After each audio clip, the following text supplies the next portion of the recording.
কেমন আছেন সবাই? আজকে আপনাদের সাথে কথা বলবো অ্যাওয়ারনেস নিয়ে। কোনো কিছুর অ্যাওয়ারনেস বলতে আমরা কি বুঝি? যেমন ধরুন যে আমি একজন ম্যাক্সিলোফেশিয়াল সার্জন, আমি মুখের ক্যান্সারের পেশেন্ট নিয়ে কাজ করি, টেম্পোরোম্যান্ডিবুলার জয়েন্টের পেশেন্ট নিয়ে কাজ করি।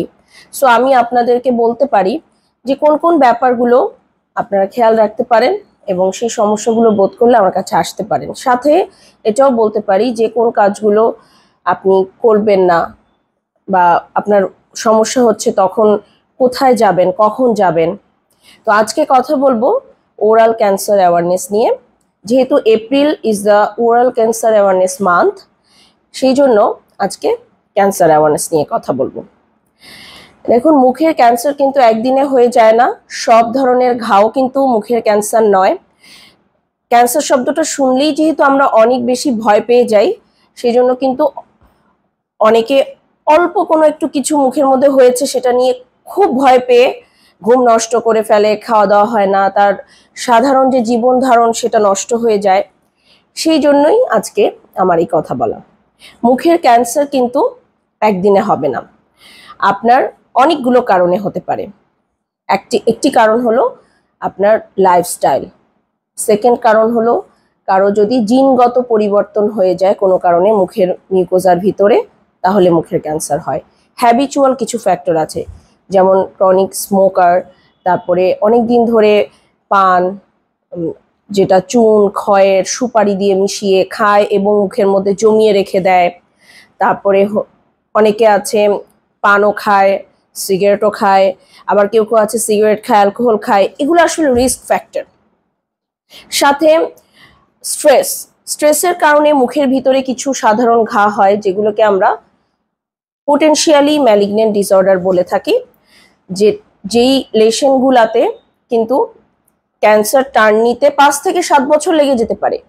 কিন্তু এই 5-7 বছরের মধ্যে যদি আপনি এই ঘাগুলো নিয়মিত যত্ন নিতে থাকেন, এগুলো হয়তো কখনোই ক্যান্সারে পরিণত হবে না।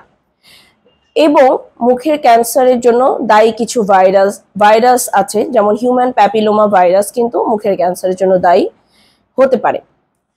দেখুন, এখন আপনার মুখে ঘা হয়েছে, আপনি কার কাছে যাবেন? অবশ্যই আপনি প্রথমে চিন্তা করতে পারেন যে আমি মেডিসিনের ডক্টরের কাছে যাব, যেতে পারেন।